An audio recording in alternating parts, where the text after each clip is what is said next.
সারাদিন শুধু টুর্নামেন্টের ভিডিও দেখলেই হবে? কাল থেকে তো কলেজ। তো রাতে কলেজের প্রয়োজনীয় জিনিসপত্র নিয়ে আমি বাড়িতে ফিরছিলাম, তখন আমার একটা এক্সাইটমেন্ট কাজ করতেছিল। দেন আমি ভিডিওর কাজ বাদ দিয়ে লাইটটা বন্ধ করে শুয়ে যাই অ্যান্ড সকাল হয়ে যায়।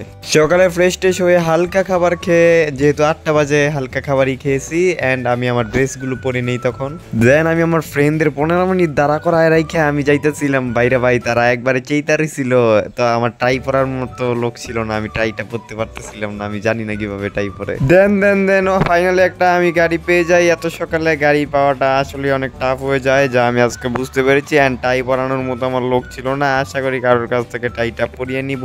আমার ফ্রেন্ডদেরকে আমি প্রায় 20 মিনিট লেট করিয়ে ফেলি, তারা তো পুরাই চেইতা যায় আমার ওপর। আমি বলতেছিলাম যে টাইটা আমি পরতে পারি না, আর ওরা বললে যে টাইটা আরে তুই আয় আগে পরে পরিয়ে টরিয়ে দিব না। এন্ড গাইস, অনেকদিন পরে আমি একটা সকালের একটা ভিউ নেই বাইরে। ভাই আমি যে ঘুমাই সকালে, রাত্রে ভিডিও মেক করি মাঝে মাঝে, তাই একটু দেরি হয়ে যায়। তাছাড়াও গেম প্লে করি রাত্রেই, তাই একটু দেরি হয়ে যায়। এই কারণে সকালে ঘুম থেকে উঠতে পারি না ভাই।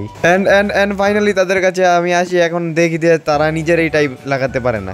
দেন ফাইনালি পড়াশিকে দেখতে পাই আমাদের কিছু ড্রেস পরা স্টুডেন্ট আছে এখানে, তো আমরা একটু শান্তি পাই। আমি সাধারণত টাই পরি না, টাই পরার পরে আমাকে পুরো ব্যাককলের মতো লাগতেছিল, যা আমি নিজেই বুঝতে পারতেছিলাম। একটু সামনে মেবি একটা সবুজ একটা মাঠ ছিল, এখানে নাকি ডেটিং এর একটা জায়গা, তো এইগুলোর মধ্যে আমাকে নাও পেতে পারো গাইস। তবে আমার ফ্রেন্ডদেরকে শিউরি পাবে এখানে, আমি শিউর এখানে তারা থাকবেই। দেন একটু সামনে যেতে না যেতে আমরা দেখি এখানে আমাদের কলেজের স্টুডেন্ট কোন হে ইয়ে, কাহা সে আয়া হে ইয়ে। তো আজকে আমাদের ছিল নবীন বরণ অনুষ্ঠান এন্ড এখানে ভেতরে অডিটোরিয়াম রুম আছে, ওইখানে আমাদের একটা অনুষ্ঠান হবে। দেন ভেতরে একটা ব্যানার টাইপের কিছু একটা নিয়ে এখানে চলে আসি এন্ড ফুলও আমাদেরকে দিয়েছিল, তার জন্য কলেজকে অনেক ধন্যবাদ। ভাবতেছিলাম এই জায়গায় অন্তত লোডশেডিং হবে না, বাট এই জায়গায় লোডশেডিং শুরু হয়ে যায়। বাট কিছুক্ষণের মধ্যে আবার চলে আসে তারা, মেবি এখানে জেনারেটর বা যে কোনো একটা কিছুর মাধ্যমে এখানে লাইনটা ফিরিয়ে আনে। সবাইকে স্বাগতম জানিয়ে কোরআন তেলাওয়াতের মাধ্যমে অনুষ্ঠানটি শুরু করা হয় অনেক সুন্দরভাবে।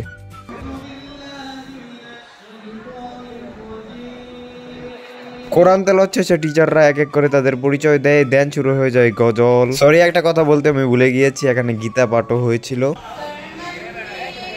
আজকে মনে হয় আমাদের কলেজ ওয়ার্ল্ড রেকর্ড করছে, মনে হয় 4 ঘন্টার বেশি বক্তৃতাই দিচ্ছে শুধু বাইরে। ভাই একবারে তিতা হইয়া গেছি, বার হওয়ারও কোনো সুযোগ নাই ভাই।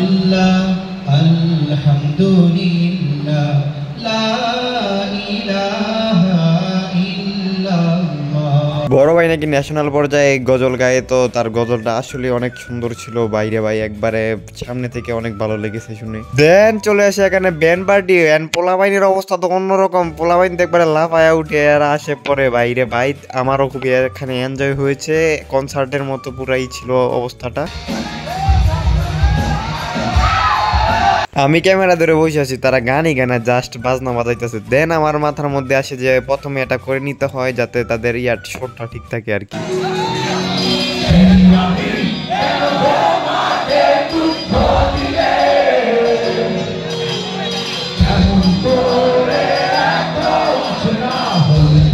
আয়ুব বাচ্চুর গানের পারফেক্ট একবারে কপি ছিল। এই ভাইয়াটা অনেক সুন্দর করে এই গানটা গায় এন্ড এখানে আমরা খুবই এনজয় করি, শুধুমাত্র আমি না, একবারে সবাই।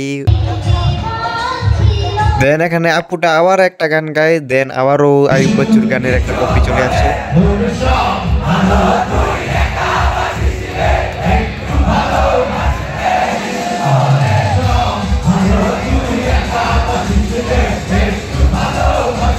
দেন গাওয়া হয় নিঃস্ব করেছো আমায়, এই গানটি ঘর বানাইলা কি দিয়া, এই গানটিও খুবই এনজয় বলছিল।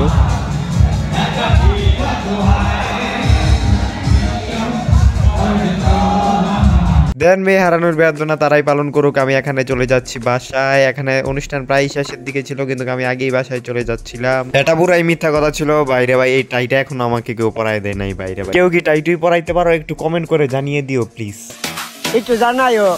শরীরে একটা ভাব আইছে না? আরে ভাই রে ভাই, মোটামুটি শরীরে ভাব এখনই আসবে না, ভাব ওই দিন আসবে না যেদিন টাই লাগাইতে পারবো। তো ভিডিওটা ভালো লাগলে লাইক কমেন্ট এন্ড শেয়ার করে দিও। নেক্সট ব্লগ ভিডিও মেবি পাবা না, তো গেমিং ভিডিও নিয়ে আবারও চলে আসবো। বাই বাই, আল্লাহ হাফিজ গাইস, পিস।